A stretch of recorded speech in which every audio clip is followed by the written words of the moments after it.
So happy to be, I guess, Tracy number 2 of the day, and to sort of open up, I guess, this 40-minute period where we're going to talk about the fall of Roe v. Wade and what it means.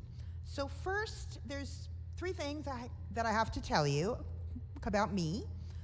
The first is my day job. I'm the director of a Northern California sort of democratic communications advocacy nonprofit organization that works a lot on communications policy. My sort of not so well paid side hustle is as the advocacy person for Oakland Privacy, which is a citizens coalition that fought back a citywide surveillance gauntlet in Oakland and in 2013, and ever since has sort of sought to slow down, rein in, and abolish the surveillance state. As you can imagine, we are still working on it. The third thing that I have to tell you about me in order to do this talk is I've had 2 abortions. And I never thought I would say that on an internet stream, but we are in interesting times, and it is time for us to be able to say things like that. So before we get into data,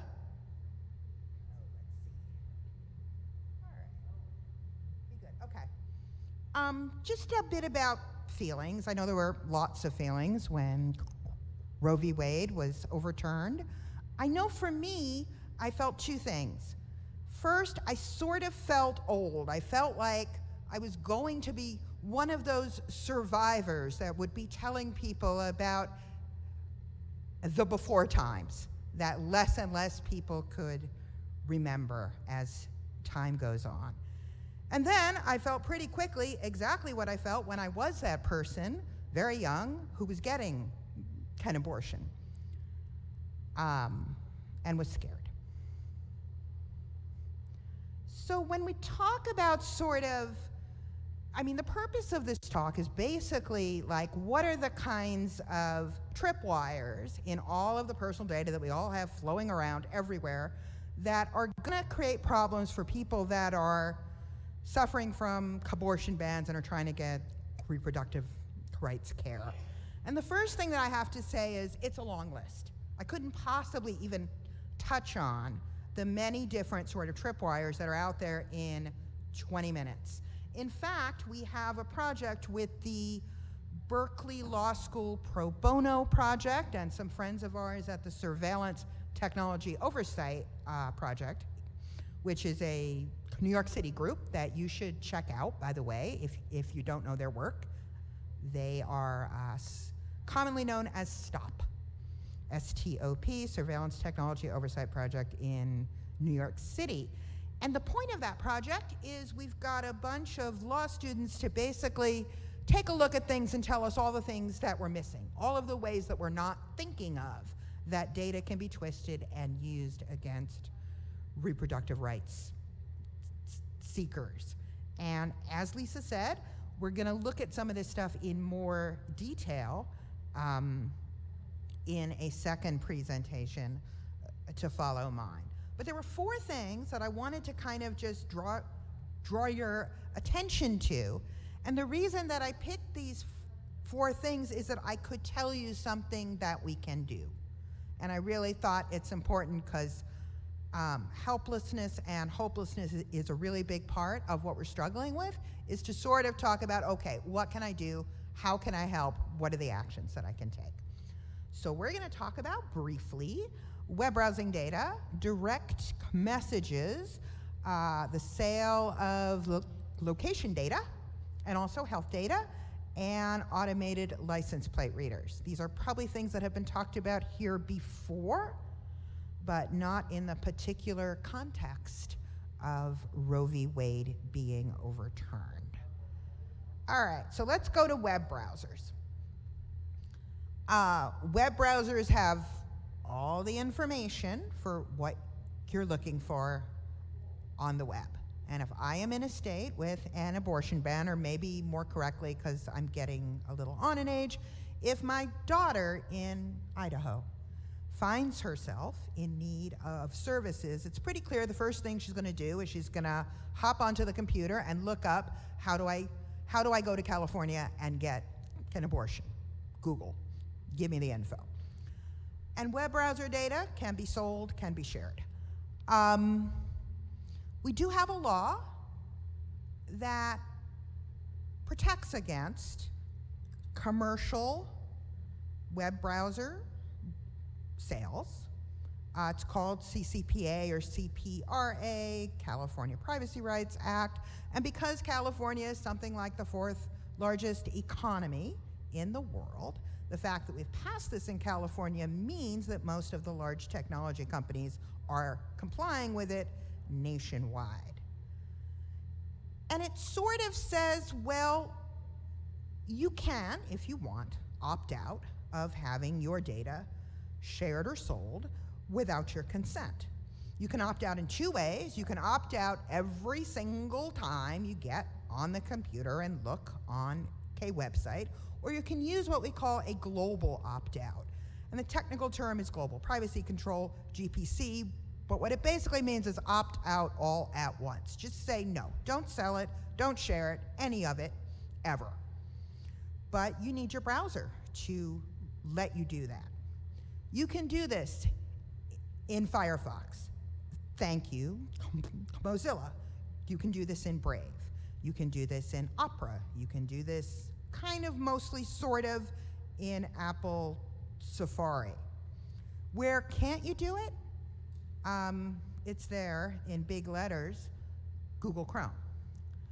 And Google Chrome just happens to be the biggest, largest, and most used web browser in the world.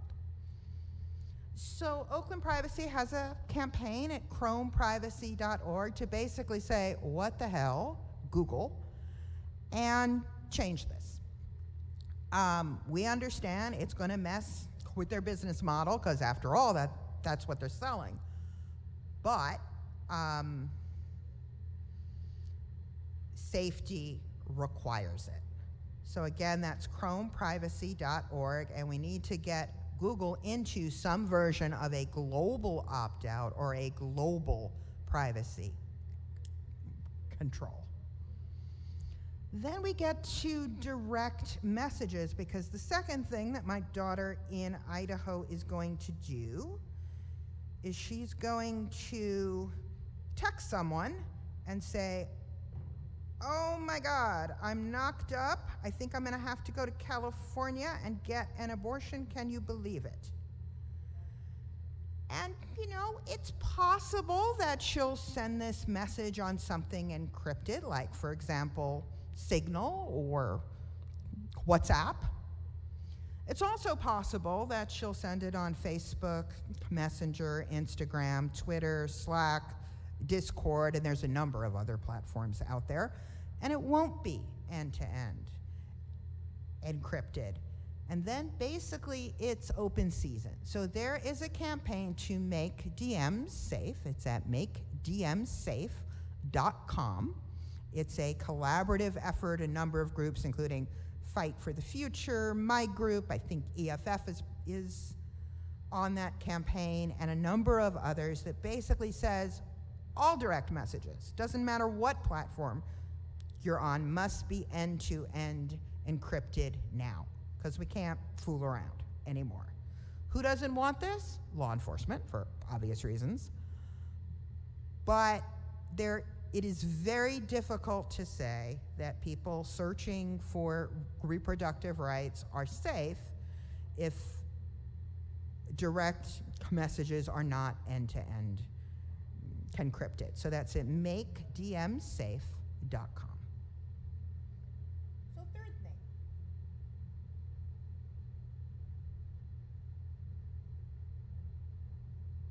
thing. Shady data brokers. And I say this because there are no responsible, transparent, upfront, open data brokers. That's an oxymoron. However, some of the shady data brokers are selling location and health data, and some others aren't. I would love to tell you who is and who isn't, but I can't. There's a new one every day. We knock one out, 6 more pop up. We know about a couple. Kochava, which is currently being investigated by the FTC. Fog, which was recently uncovered by Beryl Lipton at EFF, who I think actually spoke here today, earlier. But there's plenty more. There's ones we haven't found out about, and there's all of the people that will swarm in to take over when we knock these other guys out. So what can we do about shady data brokers? I'll start off by saying, with my usual cynicism, that there is a bill in Congress. Now, of course, there is a bill in Congress. Doesn't mean that we can make Congress pass it, but it's good to know that it's there. It's called the Health and Location Data Protection Act. It's presented by Senator Elizabeth Warren, Massachusetts. It's a good bill. It prohibits the sale of health and location data on the data broker market. Will it pass? Probably not. Washington sucks. Second thing, people may not know this, but a couple of years ago, we were able to get passed in 2 states, Vermont and here in California, and we worked on it in California, a data broker directory. And what that basically means is we said all these shady companies have to register with the state of California and give us their name, their address, their website, and some other information. So you can actually go to the California Department of Justice website. It's at oag.ca.gov,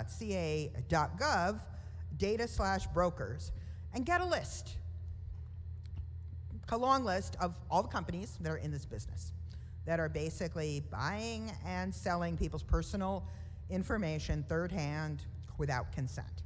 So since I'm here at a hackathon, it seems to me that a thing could happen where this list, which is public and open and there, could be sort of checked out a bit to figure out which of these particular shady data brokers are particularly shady and selling location data and health data with an emphasis on reproductive rights and healthcare. Because frankly, we don't know that they're doing it until someone basically falls over a piece of information in a random public records request or intercepts something. So this data broker directory is possibly a tool, and we have 2, one in Vermont and one here in California. Lastly, automated license plate readers, or ALPR, one of my favorite horrible surveillance technologies. These are the cameras that are attached to telephone poles on streets and highways, take pictures of every license plate that goes by, time-stamped, location stamped, and put into a large and very shareable database and kept for a year or 2 or 3 or 4 or 5. Obviously, if my niece is getting in her car in Idaho and she's driving to California, these license plate readers can take pictures of her license plate at any number of steps along this route until she ends up parked in front of a Planned Parenthood somewhere in California. And if this is shared with, for example, the Idaho Police Department, I believe there is a complete and total abortion ban in the state of Idaho, she could be hearing from them when she gets back. So license plate readers basically have the ability to locate people in place and time across the progression of their car's travels. They are ubiquitous in California. When the state did an audit back in 2020, and the state's auditor, for what it's worth, basically said these things conveyed privacy, they're poorly maintained, they're shared too easily, all of the things that you would expect, but nobody as of yet has done anything. The state auditor at that point said they were, I think, 68% of law enforcement agencies in California. That was in 2020. We are now in 2022. I believe it is close to 78 or 79% now. In other words, 4 out of 5. And what that means is every town that you go through, every place you pull over, you're likely to run into a license plate reader. And there will be a record that your car was there, and when it was there, and that will potentially be available to law enforcement agencies all over the country. So when we look at ALPRs, there's 2 things that we potentially could do. One, which is pretty obvious, is we could keep all the data here in California, and that means keeping it away from sheriffs in Texas, from sheriffs in Idaho, and from any state where there is restrictions or bans on reproductive rights. Secondly, we don't need to keep them around for months and years and long periods of time. For example, the state of New Hampshire, which most people don't think of as one of those fringy blue states, gets rid of license plate reader scans that don't ping as like stolen cars or wanted in some kind of crime after 3 seconds. That's what it says in the law, 3 seconds. We haven't tested whether it's actually 3 seconds, but basically instantaneously. And what this means is if you're not committing a crime, where your car is your own business.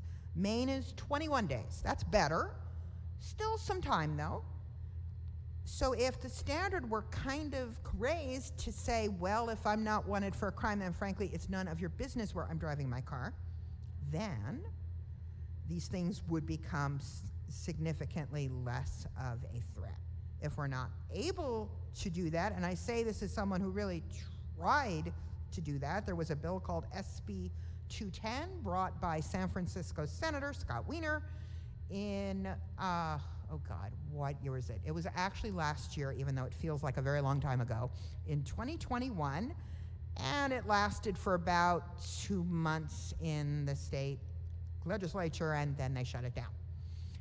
But that's only take one, so, you know, New Hampshire has been keeping them for 3 seconds for a decade. As far as I know, their crime rate has not lapped California's in any substantial way. Second, we can keep this data in state, keep it away from the feds, thanks to Lindsey Graham, and keep it away from crazy red state laws. So hopefully there will be a state bill again this upcoming year that will try to do some of those things, and that is something that we can support or should support. So that's just sort of a brief look at sort of 4 things that are out there and things that you potentially can and should support, because the reality is there are kids out there and they need us. So thank you.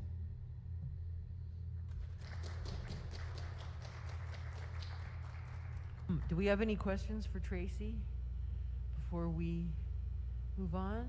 Any questions? Okay.